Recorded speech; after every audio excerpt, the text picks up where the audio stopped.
will control the vertical.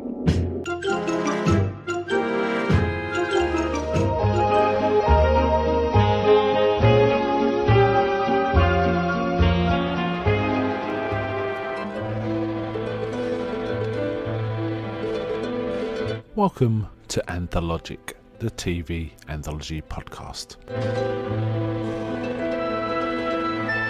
I am your host, Mark. Anthologic is a podcast dedicated to exploring the good, the bad, and the odd of horror, science fiction, and the best of mystery suspense anthology shows and series on TV.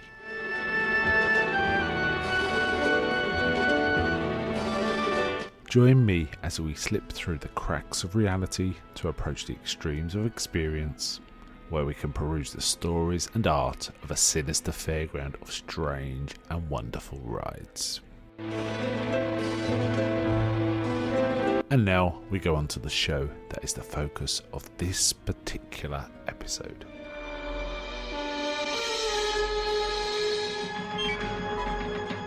Welcome to this episode of Anthologic with your host Mark. Today I'm covering a Twilight Zone episode. This is from season 1, episode 30, and it's called A Stop at Willoughby.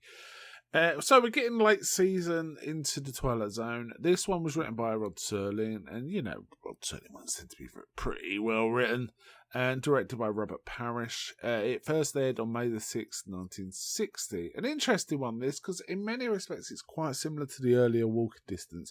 They're possibly, in some ways, more upbeat, and in some ways more downbeat. The main actor in this, the character is called Garth Williams, who's played by James Daly, but there are other characters as well, particularly a haranguing boss and quite a materialistic wife. Garth Williams, the character Garth Williams, is a sort of not middle-aged, 38. He is ad executive who really is clearly not happy in his job, and it starts with him in a meeting with his horrible boss, sort of haranguing him about some younger sort of sales stroke account executive who they're waiting for, who then sends a letter to say A, they've resigned, and B, they've taken a major account with them, and his boss sort of starts haranguing him for this. He goes, "You're the guy that gave that kid the job. I told you he was green behind the ears. This is a push business. Push, push, push." And he's constantly haranguing this guy, who loses his rag in this meeting and just leaves the office. It kind of doesn't. That bit doesn't go anywhere. I thought he'd get fired, to be honest.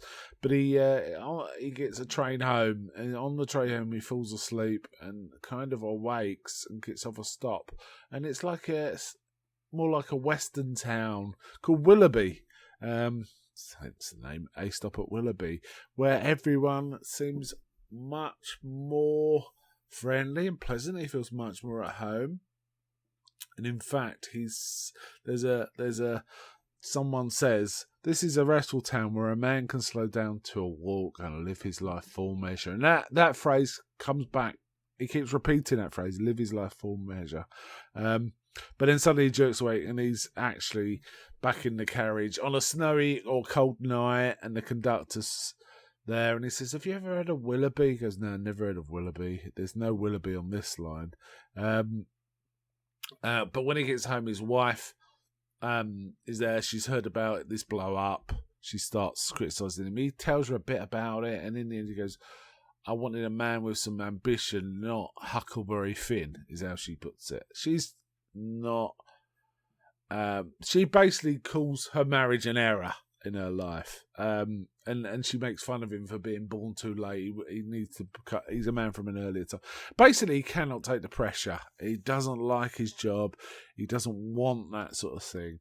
Then he goes back to work, and he kind of decides he's going to get off at Willoughby next time. Anyway, more aggravation at work. Same old. And in the end, he just kind of breaks down. He phones his wife. He's just getting phone calls after phone calls, and he can't deal with it all. In the end, he phones his wife, and he says, "I can't do this anymore. Please wait at home for me."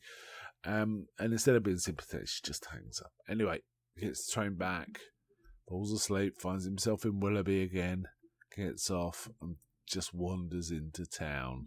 And then it sort of cuts. We see a ticking clock. There's a slight use of Dutch angles in this, which is fine. That indicates a sort of strange sort of liminal state or something like that. And then the clock pendulum ticking back and forth switches to a lantern being swung back and forth by a guard who is standing over the body of Williams, who jumped out the chain, apparently shouted Willoughby as he jumped, and died instantly from the fall, I guess, because there's a drop from the train tracks to here.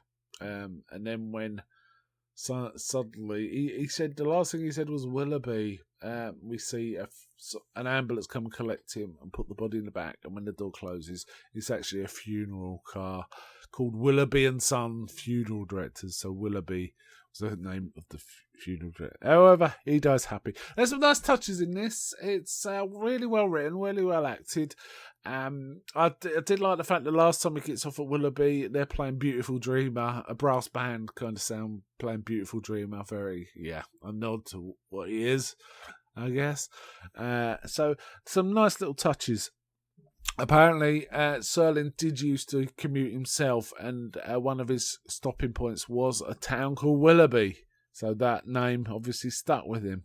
So that's kind of interesting. And Rod Serling actually described this as his favourite episode of season 1. Now, this is a kind of reflection. It appears to be a clear reflection of Rod Serling dealing with horrible network executives making demands. I think he just wanted to have a pop back, or they sort of come up through his psyche as this story. And as I say, it's kind of similar to Walking Distance, but Walking Distance doesn't end the same way. In this one, there's a happy ending for the guy. Sort of happy at. Now, you also have to wonder, was he aware of this funeral directors? Was it basically a death wish? Did he have a death wish that was sort of subliminated to a town called Willoughby? Is that what this was about? He just couldn't deal with life anymore. It's possible.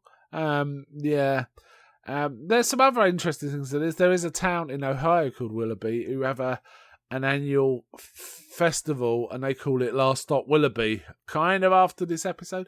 And apparently this story was also propagated into a TV movie called For All Time with Mark Harmon, that was kind of based on this episode. So, and this is referencing various things in American culture, really. For example, there's a Rugrats episode where the Pickles family go to the town of Willoughby, and the conductor saying, "Next stop Willoughby." There's probably loads and loads, I imagine, as is the want of Twilight Zone episodes to appear all over, or titles of them at least, appear all over the place. It's a sweet episode. I thought it was okay, and quite kind of memorable. There was no flaws about it. It is leaning into the maudlin a bit, and the detection, I mean, it ends nicely, but does it? Has he got a death wish? Is this basically his precipitation of suicidal sorts? Maybe. I quite like this one. Very enjoyable. Considering how late in the run it is, it's still maintained a very high quality as Twilight Zone. But it was a little too sentimental and more maudlin for my liking. I know it was a sweet and nice ending for him, but I don't know. The thing is, it led to suicide, so, well, maybe it wasn't suicide. Maybe he really thought he was there and it was just, a breakdown. But I felt there was an element of having a death wish within the whole thing. Yeah. So I liked it, but I have mixed feelings about it. Let's put it that way. The message. Let's put it that way. Okay, I'm going to wind up there. Before I go, may I ask, is anybody out there? I'm not.